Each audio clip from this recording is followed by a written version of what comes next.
Welcome to another unit in business mathematics. This time I will introduce the basic rules for getting a derivative. Well, you could always go and apply the standard differential quotient to get the derivative of a function or to get the slope at any specific point. However, this will be a lot of work. So in this regard, it makes more sense to use some specific rules for derivation, which make all of this a bit easier.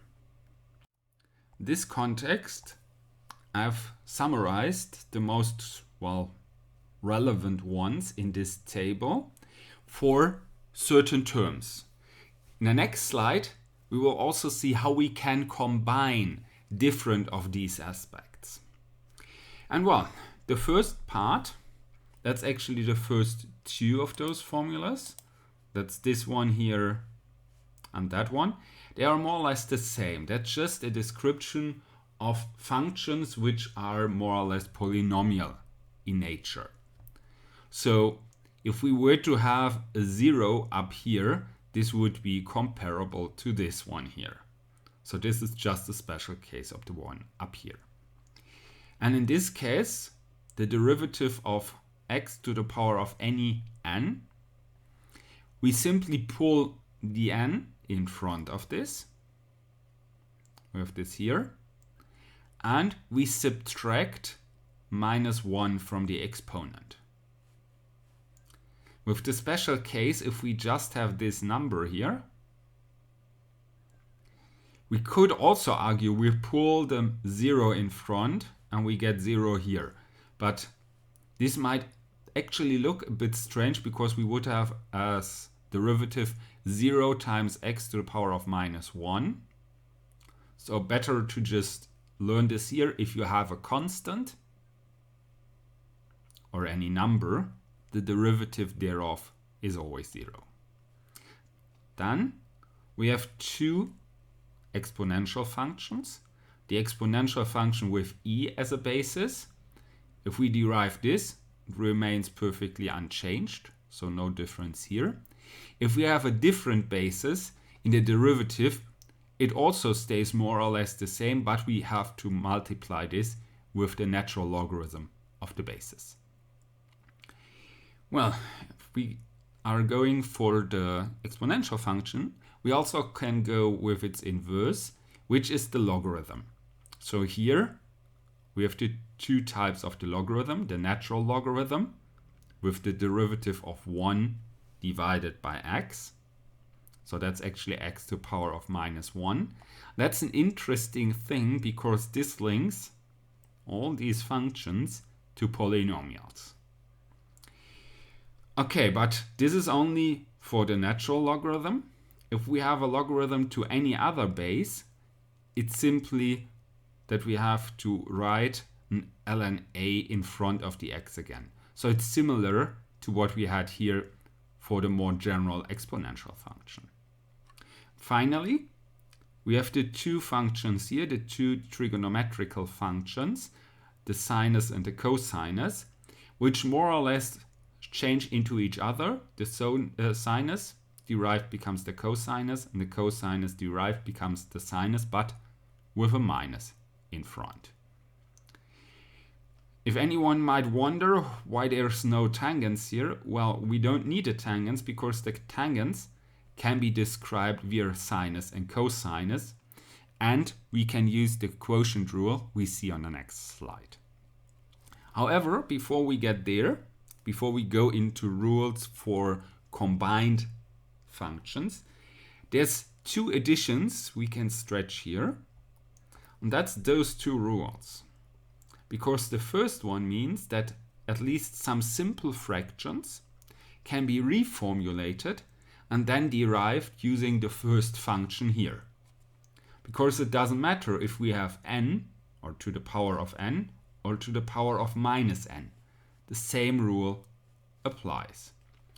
Also, this holds for working with roots. If we have the nth root of x, it's basically x to the power of 1 divided by n. And again, whether we use to the power of n or to the power of 1 divided by n, still doesn't matter. So also for working with roots, we can use the same formula as up here.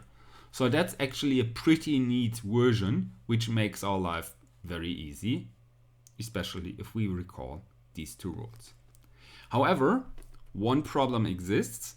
This problem is that seldomly we get those functions in a pure version as we have them here. So we might use or need some additional functions for combined functions. So where we put two or more of these functions together to get a more complex output. That's actually what we're going to talk about in this slide. That's some rules for composite function, for combined versions of the functions we discussed in the slide before.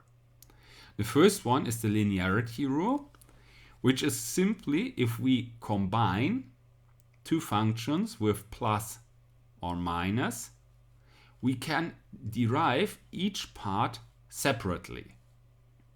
So if we have here g plus or minus h, we can just go take the derivative of g, then the same sign as before, and then h. Also, if we multiply any function with a number or a parameter, so anything except for a variable, this also remains constant, does not change, so we can simply copy this. So we only have to consider really this part here. Well, that's a first easy way to consider things step by step. The real problem, however, starts if we do combine two functions not with plus or minus, but either with multiplication or division. So the first additional rule would be the product rule, where we combine two functions via multiplication. So we multiply one function with another function. So for example, x squared times exponential function. Here, we always derive one of the two functions, keep the other as is, then go plus, and then do it the other way around. So here we derived g, kept h as it is, so we go plus, keep h as it is, g as it is, and derive h. So it's just the two possible combinations. Always derive one of them, keep the other as is. And here it doesn't matter which we derive first. So whether we start with g derived and h as is, or g as is and h derived. Because with the plus, doesn't matter which one goes first. So that's actually pretty easy. However, this only works for multiplication. For division, we need the so-called quotient rule. We basically have a quotient of two functions. We divide g by h. And the derivative, well, on a first glance, looks similar to the product rule. So here in the denominator, we have the derivative of g times h as is minus then g as is times h derived. The important part, whereas with the product rule it doesn't matter which order we proceed, here it actually matters. So the first function to be derived always needs to be denominator function, and the second function to be derived is the denominator function. That's because here we have a minus, and with the minus we cannot just switch these two parts around. And well, finally we have to divide this by the squared denominator function.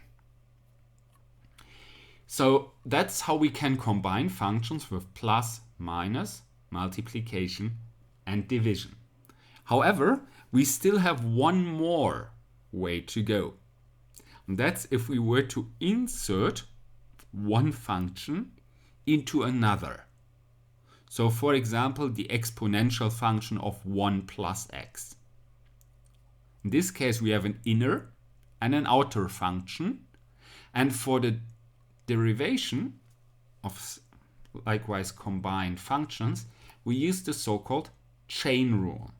Because it's like a chain where we apply first one function, then another function. Here we have the inside function, the g, and the outside function, the h. What we do to get the result here, first we derive the inside function, then times the outside function derived, but with the same inside function inside. And well, how to actually do this in practical contexts?